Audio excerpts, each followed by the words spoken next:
Isa akong bilyonaryo. Kabanata 369 hanggang 371.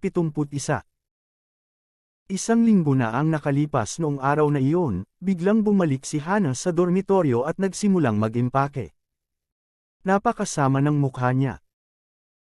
Habang siya ay nag-iimpake, si Hana ay biglang nagsimulang humagulgul, hawak ang kanyang larawan kasama ka. Hindi alam ng mga tao sa dormitoryo namin kung ano ang nangyari kay Hana. Kapag tinatanong siya, hindi niya sinasabi. Hanggang sa huling pagkakataon, sinabi sa amin ni Hana na gusto niyang umalis dito. Sa simula, akala namin ay nakahanap na siya ng trabaho at papasok na siya sa trabaho, dahil lahat kami ay naghahanap ng trabaho sa panahong ito. Ngunit nang maglaon, nagpaalam si Hana sa bawat isa sa amin, at sinabing hindi na siya muling magkikita pagkatapos ng paghihiwalay na ito, o na siya ay magiging isang mahusay na tao sa hinaharap. Nang sabihin iyon ni Crystal, tumagilid ang ulo niya sa isang tabi. Nakita ni Marvin na hindi naintindihan ni Crystal ang sinabi ni Hana. At pagkatapos tanong ni Marvin na nakakunot ang noo. Pagkatapos ay tinanong namin siya, saan ka pupunta? Ano ang gagawin, ngunit hindi sinabi sa amin ni Hana, hawak lamang ang larawan at natutulog ng mahimbing. Noong panahong iyon, naisip namin na baka ma-stimulate na naman siya. Nakita mo ba na may kasama kang ibang babae? Nang makita siyang umiiyak at natutulog, akala naming lahat ay pagod na siya at hindi ito isinasa puso. Ngunit kinabukasan pagkagising namin, wala na si Hana sa dormitoryo. Naimpake na ang lahat. Nagmarinig ito, medyo natarante si Marvin at nag-aalinlangan na nagtanong. Wala na ba talaga siya? Oo, umalis talaga si Hana. Simula nung umalis siya, isang buwan siyang hindi nakipag-ugnayan sa amin, at wala siyang sinabi tungkol sa grupo sa dormitoryo namin. Parang sumangga na ang mundo. Seryosong sabi din ni Crystal. Paano kaya iyon? Medyo nalito si Marvin. Maraming bagay si Marvin sa iyo. May kinalaman ito sa akin. Anong relasyon? Nalilitong tumingin si Marvin kay Crystal. Dahil pagkatapos umalis ni Hana, nag-iwan siya ng liham sa iyo, kaya sa tingin namin ang dahilan kung bakit umalis si Hana ay dahil sa iyo, ngunit hindi namin alam kung ano ang tiyak na dahilan. Dahil doon, naglabas si Crystal ng isang sobre mula sa likuran, na may tatlong malalaking salita na, Marvin, sa sobre. Ang tatlong malalaking salita na ito ay direktang makikita sa mga mata ni Marvin at epekto sa puso ni Marvin. Nakita ni Marvin ang mga salita sa sobra at bamulong, ito talaga ang sulat kamay ni Hana. Tiningnan ni Marvin ang sobra ng matagal at sinabi kay Crystal, ibigay mo sa akin ang sulat. Matapos malaman ang napakaraming bagay, hindi na kinasusuklaman ni Marvin si Hana. At alamin na mahigit isang buwan nang wala si Hana, at walang makakaugnayan sa kanya, ang puso ni Marvin, sa hindi inaasahang pagkakataon ay magkakaroon ng kaunting pag-aalala tungkol kay Hana.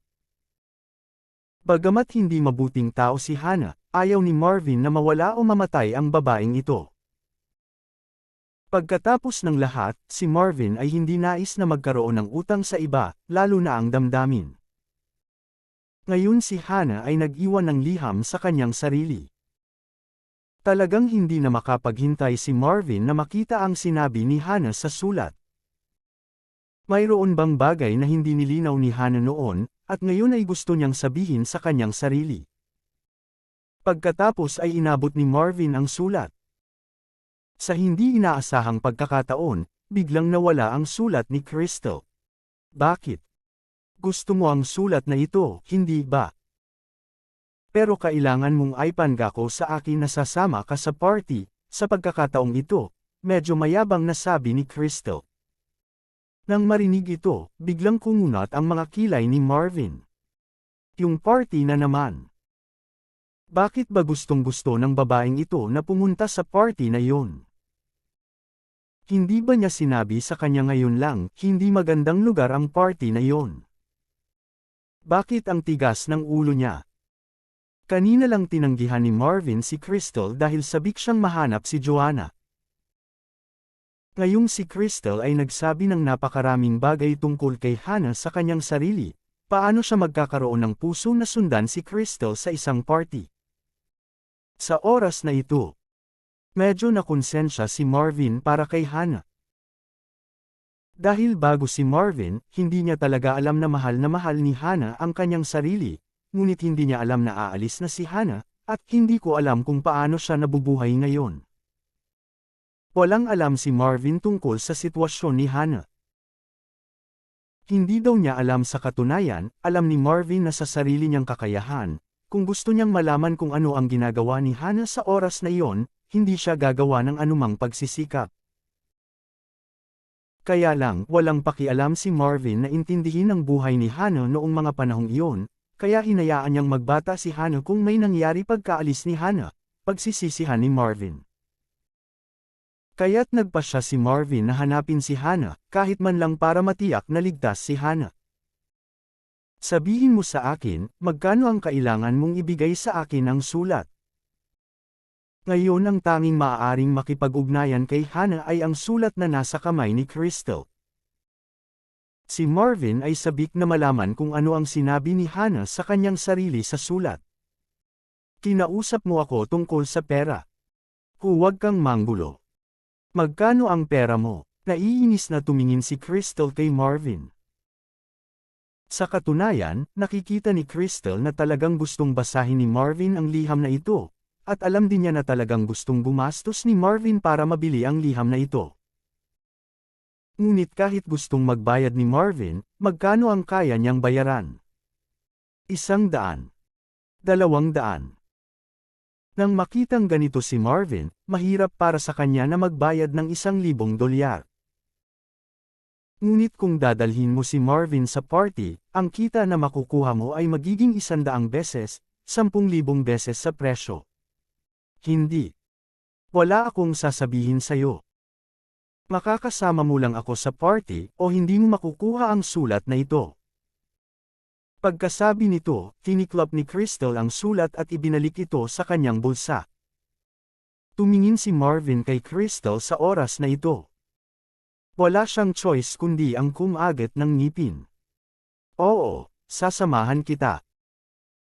Sabik na kumain ng mainit na tokwa, tila ang Crystal ay determinado, dapat pumunta sa party, samahan lang siya sa isang paglalakbay, ngunit ang pagkaantala ng isang araw. Kung hindi ka sumama kay Crystal, mukhang hindi susuko si Crystal. Kung ibang bagay ang lalabas, mas magulo. Nang marinig ang pangako ni Marvin, natural na tuwang-tuwa si Crystal ngayon ay maaari na niyang ilagay ang kanyang puso sa kanyang tiyan. Hintayin mo ako saglit sa sala, magbibihis tayo agad, tapos pupunta ako. Dahil doon, nagmamadaling tumakbo pabalik ng kwarto si Crystal. Nang makita niyang pumasok si Crystal, excited na tanong ni Bianca. Pumayag ba si Marvin? Nakangiting sabi ni Crystal, ano pa ba ang hindi matagumpay, it's a success of course. Hindi ko inaasahan na talagang kapaki-pakinabang ang malaking hakbang na ito. Buti na lang at hindi namin naibigay sa kanya noon.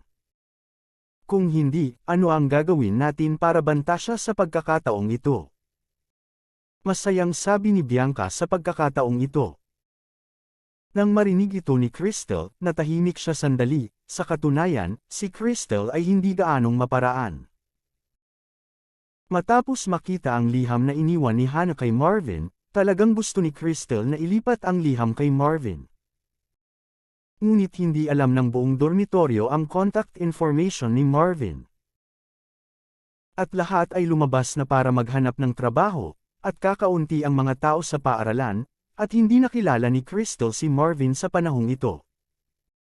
Kaya tuloy hawak niya ang sulat.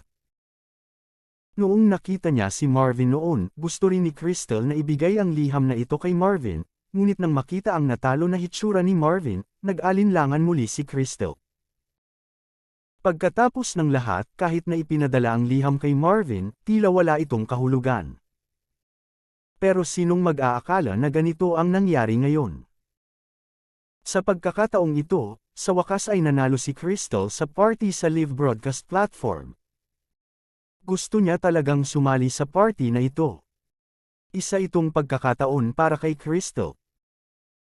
Ang dahilan kung bakit ginamit ni Crystal ang liham na ito para pagbabantaan si Marvin ay kailangan niya. Sa tingin mo ba lahat tayo ay hindi nagkaintindihan kay Marvin?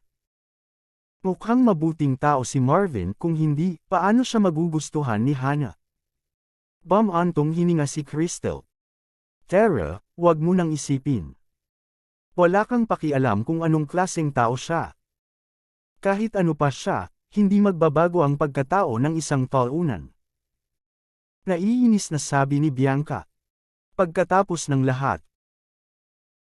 Para sa mga babaeng ito, ang pagmamahal ay ang pinakamurang bagay, tulad ng para sa isang pusa, kung ipadala mo ang pinakamataba na daga sa kanya, hindi siya magagalaw, ngunit marumi. Palagi nilang pinananatili ang gayong saloobin sa pagmamahal sa mga mahihirap. Pagkatapos ng ilang detalyadong pagbibihis, lumabas si Crystal sa silid. Marvin, umalis na tayo. Sa oras na ito, lumabas si Bianca sa silid. Teka, Crystal, pwede mo rin akong ihatid. Tiningnan ni Marvin si Bianca na nagmamadaling lumabas ng silid. Nagulat siya nang makita siya. Nakatago talaga itong si Bianca. Ang kanyang mga kaklase sa kolehiyo ay hindi nakikita ang kanyang figure sa loob ng 4 na taon. Si Bianca ay nakasuot ng navy suit. Ang kanyang palda ay lampas tuhod at ang kanyang buhok ay malayang nakakalat sa kanyang mga balikat. Siya ay matikas at natural. Nakausli pa sulong at paatras ang kanyang puting nyebe na mga hita. Ito ay talagang imaginative. Sasama ka rin ba sa amin? Tanong ni Crystal. Siyempre, sasama rin ako sayo. Hindi pa ako nakakapunta sa ganoong okasyon. Isama mo ako, tuwang-tuwang sabi ni Bianca. Okay, pero wala ka sa listahan. Baka yon ang identity ng audience, sabi ni Crystal. Tumango si Bianca. Ham. Okay lang, basta pwede akong pumunta at tingnan. Sa ganitong paraan, 3 tao sa labas ng Star Garden, huminto si Marvin ng taxi sa pintuan, diretso patungo sa Golden Age Beng Hotel. Ang Beng Hotel ay isang sikat na lugar sa Santa Lucia. Sa harap ng Beng Hotel, ang buong parking lot gusali ay puno ng mga mag-agarang sasakyan. Ang mga anchor sa live broadcasting platform na ito ay nakakalat sa buong bansa. Ang party ngayon ay talagang pinagsasama-sama ang lahat ng mga anchor na ito.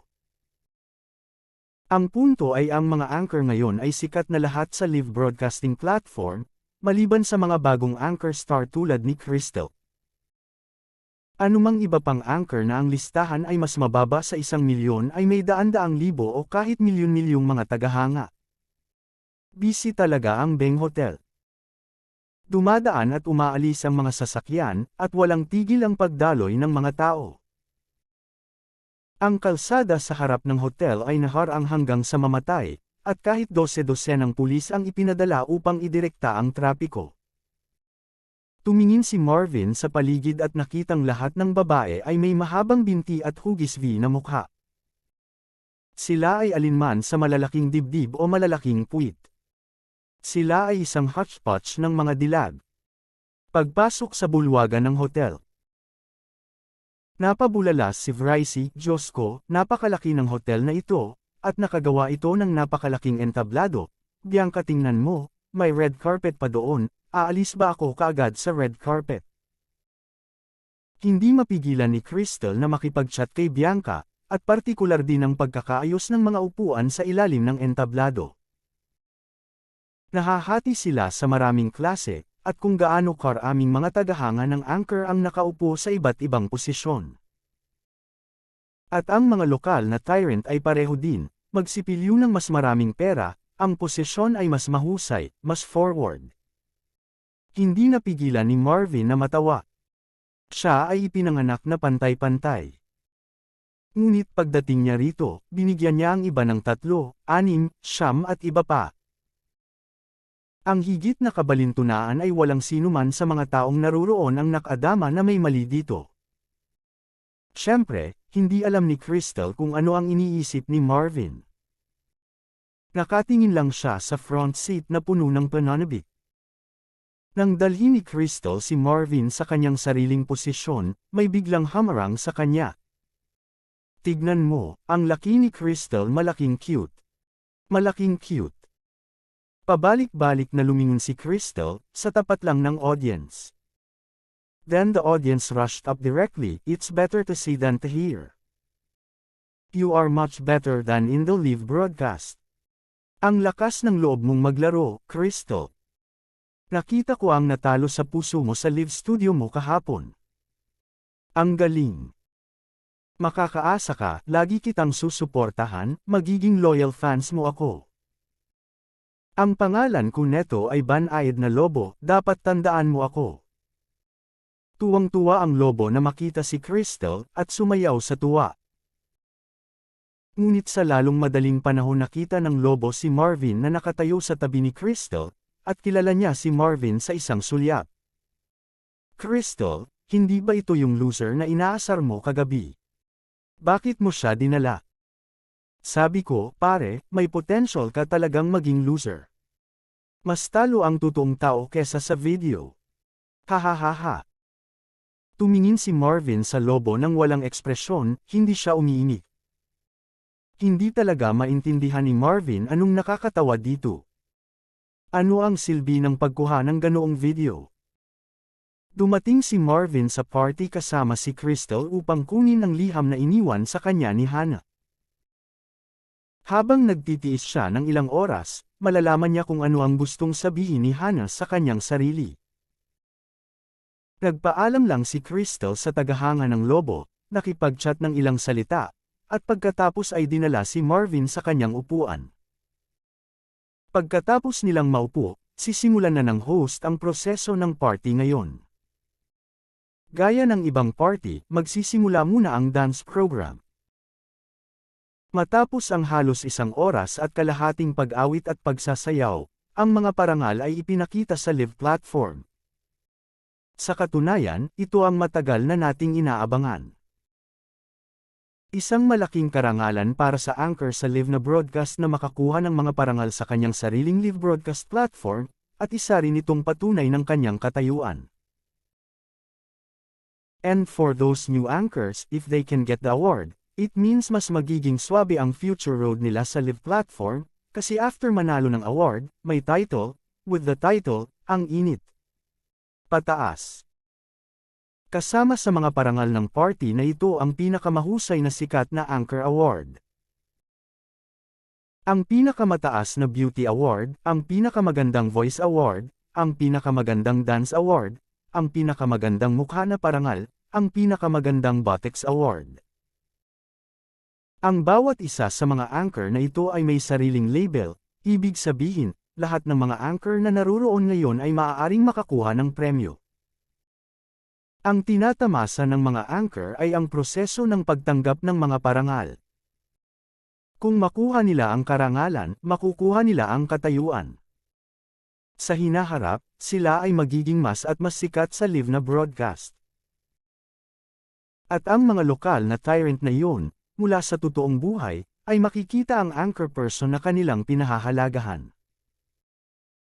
Ngayon, ang ilan sa mga lokal na tyrant na ito ay narito sa unang pagkakataon, kaya ito ang unang pagkakataon na makita ang anchor person.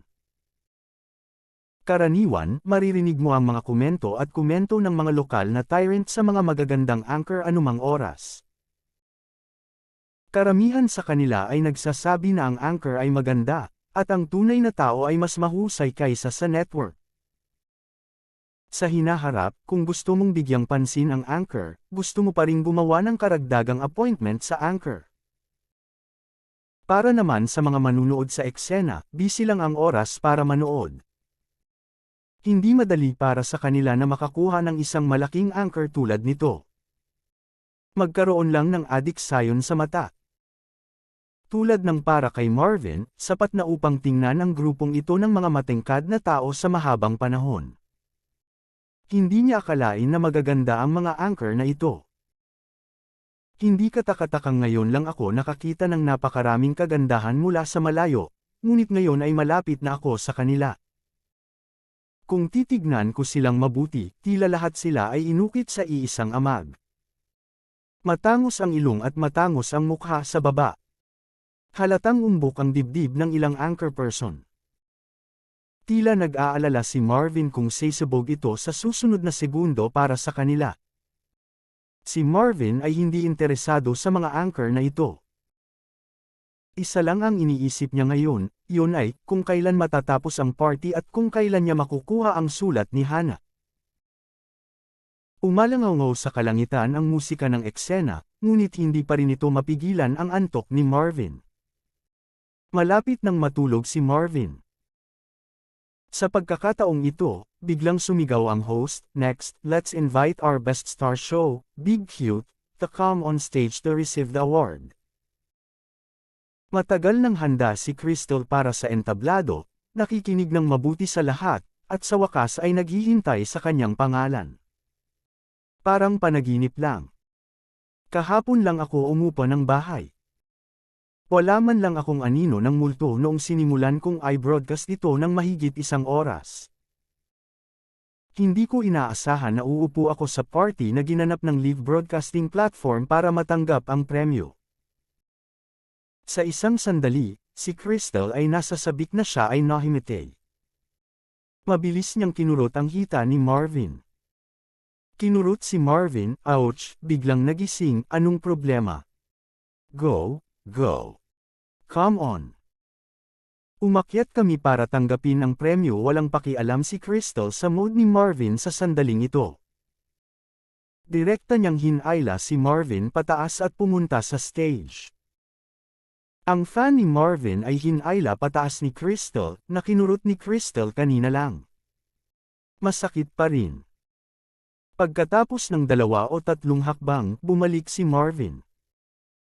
Ngayon lang sinabi ni Crystal na aakyat siya sa entablado para makatanggap ng mga parangal. Meron bang ganyan? Ha? Ano ang premyo? Hindi ako ang anchor.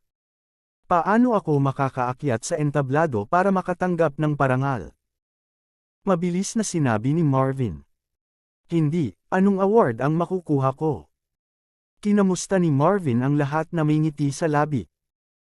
Hinawakan ng kabilang kamay ang braso ni Marvin at kinurot siya, ay. Masakit. Shut up.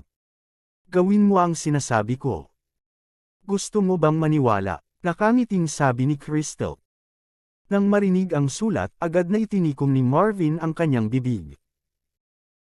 Oo, tungkulin kong kunin ang liham, ngunit pumunta lang ako sa entablado kasama si Crystal para matanggap ang award. Bago ko makuha ang sulat, hindi ako dapat magkaroon ng anumang kalungkutan kay Crystal. Anyway, dumating ako mag-isa. Natatakot ka bang makakuha ng anumang mga premyo? Sa pagdating niya, makontento na siya rito. Gawin mo lang ang gusto niyang gawin. Sa pag-iisip tungkol kay Marvin, hinayla siya sa entablado ni Crystal. Matapos makatapak sa entablado, hindi napigilan ni Marvin na mapabuntong hininga na napakalaki ng entablado. Noong nakaupo siya sa ilalim ng stage kanina, hindi naramdaman ni Marvin kung paano niya nalaman na napakalawak ng venue pagkatapos tumayo sa stage. Oo, isa rin itong malaking live broadcasting platform. Ngayon, may daan-daang mga anchor, kasama ang libu-libong mga manunood. Sa oras na ito, si Crystal ay malapit ng himatayan sa tensyon, saan siya nakakita ng ganoong eksena, lalo pat nakatayo sa entablado ng 1,000 tao. Sumigaw ang host, "Congratulations, our Big Cute has won the Best New Star Show." Pagkatapos ay nakita ang isang magandang babae na may hawak na transparent na tasa, naglalakad patungo kay Crystal, at pagkatapos ay iniabot ang tasa kay Crystal. "Thank you Crystal," na excited na sabi. Sinabi ng host. Ang Crystal ay isang bagong anchor ng aming live broadcast platform. Ang dahilan kung bakit siya nanalo sa pinakamahusay na palabas sa bituin ay ang live na broadcast ng Crystal kagabi ay umakit ng libu-libong mga tagahanga sa loob lamang ng ilang minuto. Ito ay napakabihirang sa aming live broadcasting platform. Kasabay nito, ipinapakita rin sa atin na ang pangarap sa disyerto ay may walang hangganang potensyal bilang isang angkla. Sana ang award na ito ay makapag-udyok kay Crystal sa mas mataas na antas. Hanggat gusto mo ang aking live na broadcast, ipapakita ko sa iyo ang mas kawili-wili at nakakatawang nilalaman sa hinaharap. Tuwang-tuwang sabi ni Crystal. Crystal, talagang malaki ang potensyal mo. Sa aking palagay. Maraming netizens ang nag-iwan ng mga mensahe para sa iyo sa iyong live broadcast room, na nagsasabing ang iyong aksyon kagabi ay ganap na nagpakita ng tunay na puso ng isang taunan. Ngayon, suriin natin ang napakagandang eksena ng live na broadcast ng Crystal kagabi. Pagkasabi niyo ng host ay agad na namatay ang ilaw sa entablado, at biglang lumiwanag ang malaking screen sa likod, na sinundan ng tidal wave ng tawa, na sinundan ng tawa. Hindi napigilan ni Marvin na lumingon at natigilan. Oo, ang nagpe-play ngayon sa big screen ay ang video ni Crystal na tinutukso ang sarili kagabi. Hindi malinaw na naririnig ni Marvin ang pinag-uusapan ng mga tao tungkol dito. Hahaha, ang talo. Loser's heart is a real portrayal. Nakakatuwa na hindi siya umihi para alagaan ang sarili niya, dahil lang sa gusto niyang matulog kasama ang anchor. Nakinig si Marvin sa pangungutya ng mga tao. Salamat sa mga sumusubaybay.